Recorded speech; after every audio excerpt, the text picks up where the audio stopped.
Amigos telespectadores, boa noite a todos. Mais uma semana que termina e o programa Eu e Você está aí novamente com novidades e com a presença do deputado Gerson Berger, como acontece semanalmente, e do jornalista Pedro do Couto para comentarem os assuntos da semana. E nós hoje falaremos especialmente da falta de planejamento das obras públicas, corrupção, também da falta de planejamento e despreparo da nossa polícia para enfrentar as manifestações que possivelmente vão se intensificar com a chegada da Copa do Mundo. E ainda uma manifestação ocorrida em Lyon e Paris, na França, horrorosa, antissemita, preconceituosa, xenofóbica, homofóbica. Todos os predicativos negativos nós podemos atribuir a esta manifestação. Bom, Gerson e Pedro, mas vamos ao programa de hoje. Eu quero dizer a você, amigo telespectador, você, Gerson e Pedro, que me conhecem, sabem que eu sou uma pessoa bastante positiva, mas infelizmente, sem querer ser alarmista, são no mínimo muito preocupantes as análises da esmagadora maioria de críticos e economistas em relação à situação econômica que hoje vive o nosso Brasil, que tende a se agravar neste ano, caso não ocorram reformas profundas e que possivelmente não ocorrerão por ser um ano eleitoral.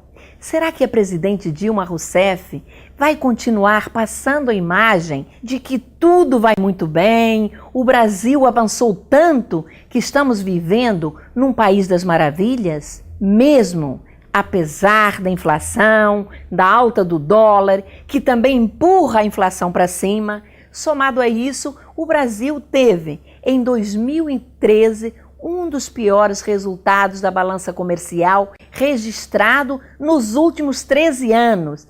E também um PIBinho insignificante, aproximado de 2,3% em 2013. E uma péssima previsão para 2014, que, segundo especialistas, não chegará a 2%. Além disso, o país passa por uma crise de descrédito nos investimentos internacionais que levaram a presidente Dilma a participar em Davos do Fórum Econômico Mundial, tentando convencer banqueiros, políticos, empresários, executivos do planeta a conter a saída de investimentos do Brasil, o que infelizmente parece não ter surtido nenhum efeito, pois consultorias e bancos mundiais já haviam relatado a real situação brasileira de véspera. Parece que a situação do Brasil é muito séria. Eu quero ouvir vocês, Gerson e Pedro, que pensam do atual momento da economia brasileira e as perspectivas, quer com a reeleição da presidente Dilma ou a eleição de um candidato de oposição, que poderá ser o Aécio Neves ou Eduardo Campos, não é isso? Tereza, não existem milagres. Esperar até as próximas eleições para operar reformas que se tornam urgentes é temerário e tem que ser visto com muita responsabilidade pelo atual governo. O modelo econômico que a presidente Dilma vem seguindo não está sendo absolutamente certo. Alguém vai dizer que é o mesmo do que o ex-presidente Lula, que produziu avanços.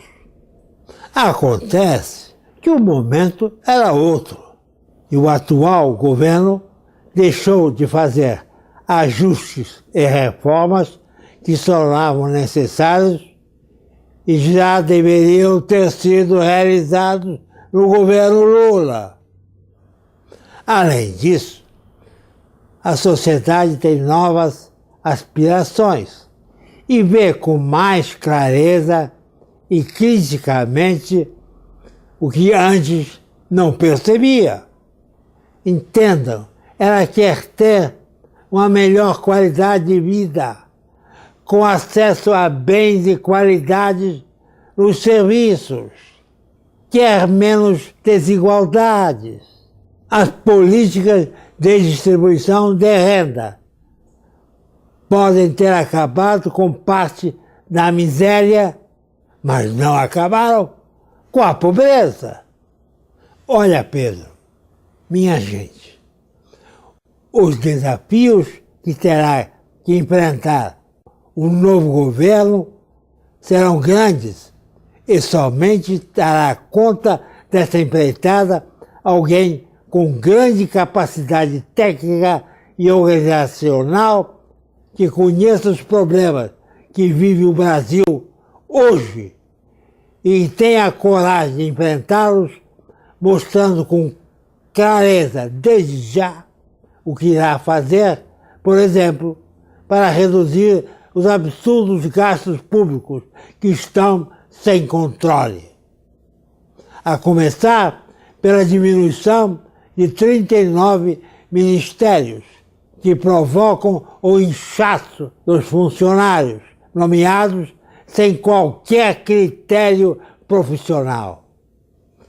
Além disso, uma reforma política se torna urgente.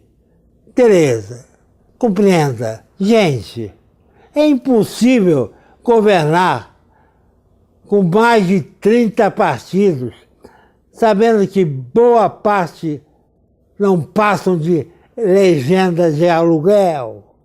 Temos ainda uma carga tributária extorsiva, que precisa ser reduzida, e por isso uma reforma tributária também se torna urgente.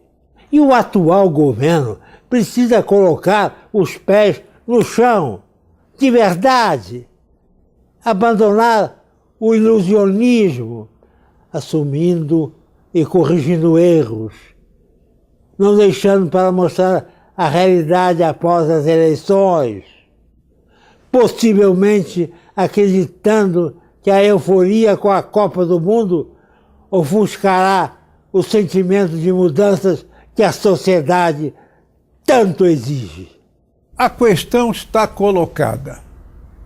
Os desafios são de fato grandes, praticamente gigantescos, sobretudo porque é preciso levar em conta que a população não é a mesma de um ano para outro, é maior. Há o crescimento populacional, portanto os problemas se acumulam se não forem atacados frontalmente de maneira objetiva, racional e clara. É preciso o governo que vai sair das urnas este ano tenha isto em mente. É fundamental. Mas Gerson e Pedro, nós agora vamos abordar um assunto que é motivo de discussões e que incomoda a todos nós, que é a falta de qualificação na elaboração e planejamento de obras públicas no que se refere a custos. É muito comum os governos anunciarem o valor a ser gasto num determinado projeto e no final da obra o custo se multiplica várias vezes. E foi o que aconteceu, por exemplo, com a Cidade da Música. Com previsão de custo de 80 milhões, acabou tendo um custo final de 700, imaginem. E agora, com as obras envolvendo a Copa do Mundo, está acontecendo o mesmo. Elas tiveram uma previsão inicial de 2 bilhões e 600 de reais e já estão em mais de 8 bilhões. O primeiro valor foi a CBF que apresentou à FIFA, isto lá em 2007, quando o Brasil ainda era candidato a sediar o evento. Os novos valores são resultado de um levantamento junto ao Portal da Transparência da Copa, organizado com a Controladoria Geral da União. Mas isto, infelizmente, não acontece apenas com as obras que envolvem a Copa do Mundo, mas sim com todos os projetos. Vejamos, por exemplo, o PAC. O Instituto de Logística Supply Chain selecionou 16 obras e realizou um estudo. Constatou que o orçamento inicial, que era de 11 bilhões 450, pulou para 20 bilhões de reais em 3 anos. A diferença de valores chega a mais de 75%, o que significa que mesmo havendo muita corrupção, há também falta de planejamento. Mas voltando à Copa do Mundo e ao aumento absurdo que envolvem as suas obras, a população está muito atenta e acompanhando, e tendo como resultado as manifestações em quase todas as capitais brasileiras contra a Copa, com a alegação de que existem outras prioridades, como educação, saúde, segurança, transporte público de qualidade e saneamento, minha gente. Eu não tenho dúvida de que esses protestos vão continuar e se intensificar na medida em que se aproxima o evento, ainda mais sendo ano eleitoral, vocês não acham? Tereza, concordo com você. As manifestações devem se intensificar, sim. Quero chamar a atenção para duas questões no que se refere ao investimento inicial com a Copa, apresentado pela CBF à FIFA. Acho que os valores de 2 bilhões e 600 milhões estavam subestimados. Afinal, tanto a Alemanha como a África do Sul haviam gasto mais de 6 bilhões. Os organizadores devem ter chutado o valor para baixo, com o objetivo de diminuir possíveis resistências ao evento, como vem acontecendo. A segunda questão, que considero muito grave, em 2007, o governo brasileiro anunciou que a Copa do Mundo seria bancada, sobretudo, com financiamentos privados. Mas até agora, esses financiamentos são de apenas 6,3%. O governo federal bancou mais da metade dos estádios, principalmente com dinheiro que vem do BNDES, através de empréstimos concedidos em condições especiais a estados e construtoras. 36,5% dos recursos vieram dos estados e pouco mais de 5% vieram dos municípios. Por enquanto, o custo final da obra, como já foi dito, é de 8 bilhões e 900 mil. Mas duvido que fique por aí. Duvido. Os valores vão crescendo. Chama a atenção que hoje já temos uma previsão de custos de quase 40% maiores que a dos dois últimos países que sediaram a Copa do Mundo, que foram a Alemanha em 2006 e a África do Sul em 2010. Vamos ficar muito atentos e acompanhar no que isso vai dar. Vai dar o diabo. Sem dúvida alguma, é preciso que haja uma transparência maior em torno das despesas envolvendo a Copa do Mundo, porque qual é a explicação, afinal, para que o custo no Brasil seja superior ao que foram realizados na Alemanha e na África do Sul? O Brasil, afinal, é o país do futebol, é o pentacampeão do mundo. Há de atrair patrocínios para a competição, como estava previsto inicialmente. É preciso que haja transparência, clareza nos gastos. Para onde vão os recursos do patrocínio da Copa do Mundo? Se vão para a FIFA ou se ficam no Brasil? Isso é fundamental para cobrir os gastos realizados com a preparação do evento. Pedro, ninguém sabe para onde está indo essa dinheirama que vem dos patrocínios. Esta aqui é a verdade. Falamos na possibilidade da intensificação de manifestações nas ruas. E tem uma questão que especialmente me preocupa: a falta de preparo da nossa polícia para enfrentar esses protestos. Não dá para imaginar o que aconteceu nas manifestações iniciadas em junho do ano passado, Quando assistimos a manifestantes apanhando da polícia, fugindo de balas de gás lacrimogênio, balas de borracha, fazendo repórter perder olho, vandalismo, quebra-quebra, com prejuízos ao patrimônio público e ao privado. Somos contra qualquer tipo de violência, venha de onde vier. No entanto, eu pergunto, culpa de quem? Eu não tenho dúvidas que da própria polícia, ou melhor, das secretarias de segurança, que não preparam, não capacitam os seus praças para enfrentar estas situações. Lá se vão aproximadamente 8 meses do início dos protestos. Será que a polícia está tendo treinamento adequado para enfrentar o problema ou continuará na improvisação? Afinal, os protestos acontecem em todo o Brasil e deveria haver um planejamento a nível federal no enfrentamento da questão. Vocês não acham? Considero, Tereza, a falta de preparo da nossa polícia algo muito preocupante em todos os aspectos.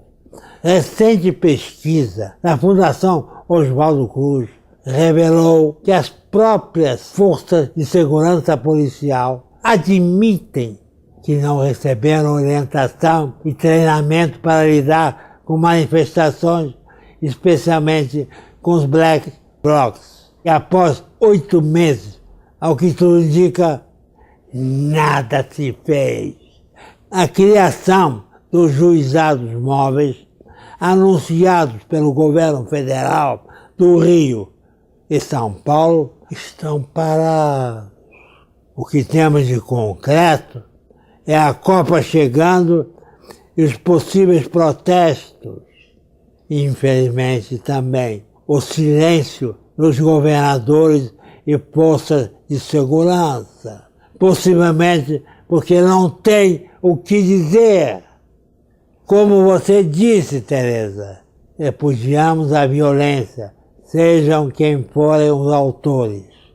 Sempre diremos sim aos protestos pacíficos, mas também não às truculências, característica de nossa polícia que, despreparada e insegura, age de forma desproporcional, se defendendo, tudo na base do improviso, até porque sabe que seus delitos serão abafados e vencerá a impunidade.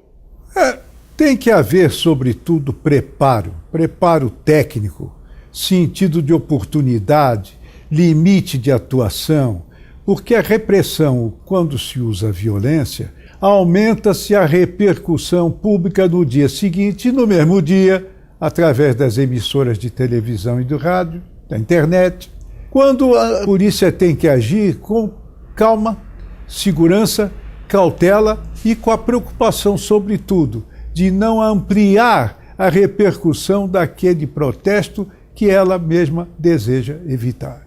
É uma questão de lógica. Bom, minha gente, Gerson e Pedro, vamos deixar um pouquinho os problemas do nosso país e vamos para a Europa.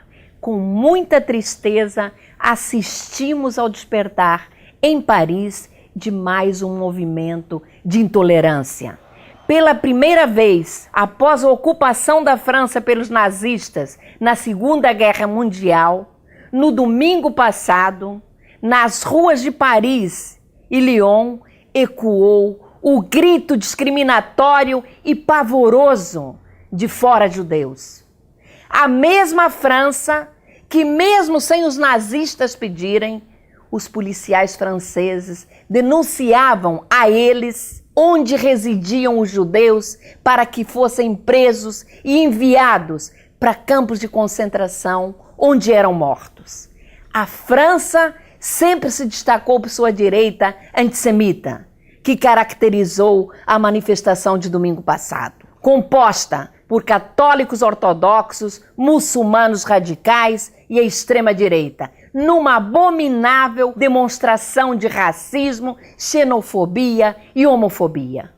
O lamentável é que o socialismo da França cedeu a pressões e as manifestações estão há 3 semanas nas ruas. Uma França bem diferente daquela que nós gostamos de visitar, admiramos, até mesmo pela defesa da liberdade. Infelizmente, a fatia da sociedade francesa que delira com o horror é herdeira da direita antissemita.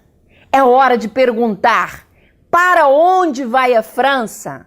Eu gostaria muito que você, Gerson e Pedro, pudessem responder à minha pergunta.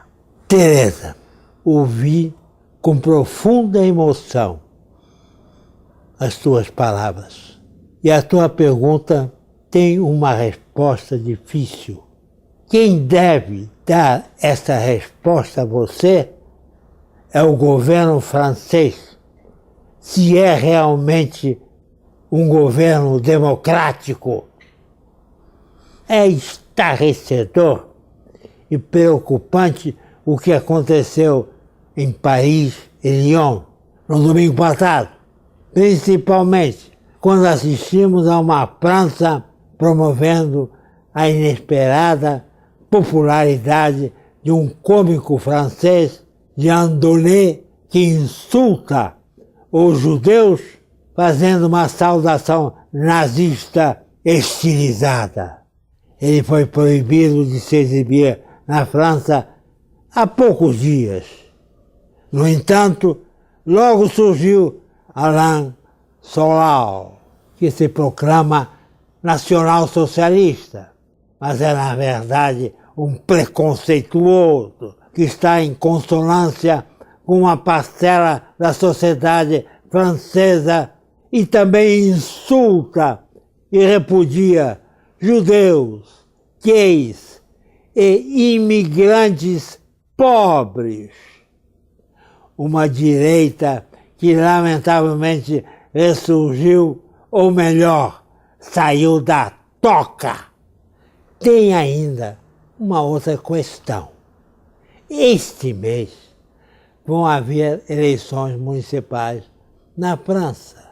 E com as manifestações antissemitas e preconceituosas que estão ocorrendo, não se sabe qual será o resultado. Também em maio haverá eleições para o Parlamento Europeu e os diagnósticos são de crescimento da extrema-direita, que poderá formar uma bancada em Bruxelas. Lembre-se que na Europa a intolerância já causou 2 guerras. Por isso, vemos com muita preocupação o que está acontecendo agora. Infelizmente, mais uma vez, o mundo silencia. Não é comigo, deixa para lá. O mesmo silêncio assistimos em relação à Síria, onde irmãos matam irmãos. Quando é que teremos um mundo mais solidário, onde cada indivíduo possa se sentir responsável pelo que está acontecendo com o outro, com o próximo? Com tristeza e amargura, digo, nunca! Acrescente-se a tudo que foi dito aqui a tentativa de reviver um movimento sectário, cruel, assassino, que desabou há quase 70 anos, que se chamou nazismo, nazifascismo. Isso já está sepultado no esgoto da história. Retirá-lo e trazê-lo para as ruas é uma excrescência, um absurdo, uma ignomínia. Infelizmente, estas manifestações horrorosas, deprimentes, elas acontecem no momento em que Israel vive um período difícil, está aí buscando a paz com os palestinos, não é isso? É isso, Tereza. Apenas, rapidamente, gostaria de fazer um breve comentário sobre as conversações para a paz entre a Autoridade Nacional Palestina e o Estado de Israel. Sempre afirmamos aqui que sem concessões de ambos os lados, a paz fica muito difícil. No entanto, a proposta do secretário de Estado americano, John Kerry, de dividir Jerusalém como capital das duas partes é uma concessão dolorosíssima para Israel. E, pessoalmente, estou pessimista com esta proposta. Entretanto, os especialistas em negociações dizem que os negociadores exigem partes exageradamente elevadas para conseguirem um bom pedaço. Que assim seja e que a paz venha. Esses são os nossos desejos. E acredito de toda a humanidade. Pedro e Gerson, o nosso tempo acabou. Eu mais uma vez agradeço aí a excelente participação dos dois no programa. A você, amigo telespectador, o nosso agradecimento muito especial. Tenha um ótimo final de domingo, uma excelente semana e não esqueça, domingo às 8 horas da noite, o programa Eu e Você aguarda a sua audiência. Até lá!